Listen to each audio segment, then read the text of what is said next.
There's a book you can read to your children that will make your job as a parent a lot easier.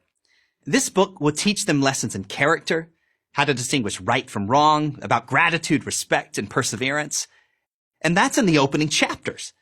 Parents have been reading this book to their children for a very long time. It's one reason it's a perpetual bestseller. This book, of course, is the Bible.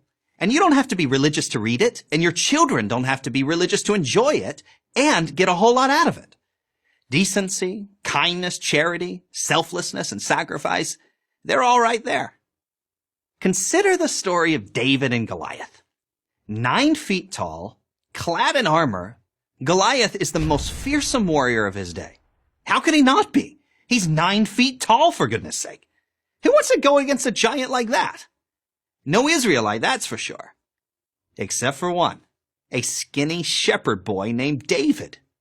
This boy has 3 things going for him: courage, a slingshot, and faith that God is with him. As he strides out onto the battlefield to face Goliath in single combat, he holds the future of the Israelite nation, not to mention his own life, in his hands. Wrapped up in all of this tension and drama are valuable lessons that any child can profit from. David refuses to be intimidated by a bully. He's willing to act, to show resolve, even in the face of his own self-doubt. His actions paint a portrait of true heroism in the face of true danger. Isn't that the kind of strength we want our children to emulate? To be able to defend themselves and later their families and their country. Or how about the story of the brothers, Cain and Abel? Abel, the shepherd, looks at his lot and he's filled with gratitude for his blessings. He offers as a gift to God the very best of his flock. Cain, the farmer, is selfish, unsatisfied with what he has, and he offers only a paltry gift of grain. When God favors Abel's present, Cain allows jealousy to overwhelm him. God speaks to Cain and tells him, "I know you're feeling angry, but you can overcome those feelings and master them." Cain doesn't listen, doesn't control his jealousy, and kills Abel. When God asks Cain, "Where is Abel, your brother?" Cain lies and says, "I do not know." And then, "Am I my brother's keeper?" Yes, should have been Cain's answer to his own question. We are responsible for ourselves, and we have an obligation to others. We all have emotions and passions, but God has given us the tools to master those emotions. And master them we must if we are to live a productive and ethical life. Most important of all, life is a gift from God. We have no right to take it away from the innocent. Murder is evil. All these lessons are contained in this one story. The stories of David and Goliath and Cain and Abel are only 2 examples of the many invaluable lessons the Bible offers to children. Think of a lesson, and there's a Bible story to teach it. About family dynamics, friendship, forgiveness, leadership, humility, about what is important and what is not.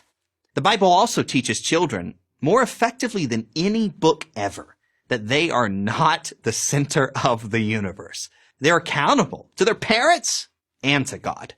Children who internalize this lesson are much more likely to be kinder and more mindful of how they behave than those who do not. The Bible discourages narcissism.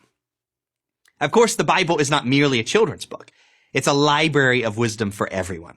Here's how Abraham Lincoln, who was not a churchgoer, but who was steeped in the Bible, described it. In regard to this great book, it is the best gift God has given to man. But for it, we could not know right from wrong. And all things most desirable for man's welfare are to be found portrayed in it. As Lincoln suggests, the Bible is the moral foundation on which Western civilization is built and a point of shared reference. Up until the 1960s, you could cite a Bible story and most people knew exactly what you were talking about. Everyone from Shakespeare to Dickens to Franklin Roosevelt made great use of Bible stories to communicate their themes. We're losing that connection, and that is a terrible shame and a profound cultural loss. If you don't have some biblical literacy, you can't fully appreciate the powerful words of Martin Luther King, for example.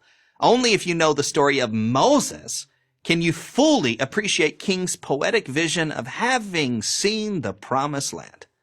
Of the Bible, Yale theologian George Lindbeck famously said, There was a time when every educated person, no matter how professedly unbelieving or secular, knew the actual text from Genesis to Revelation.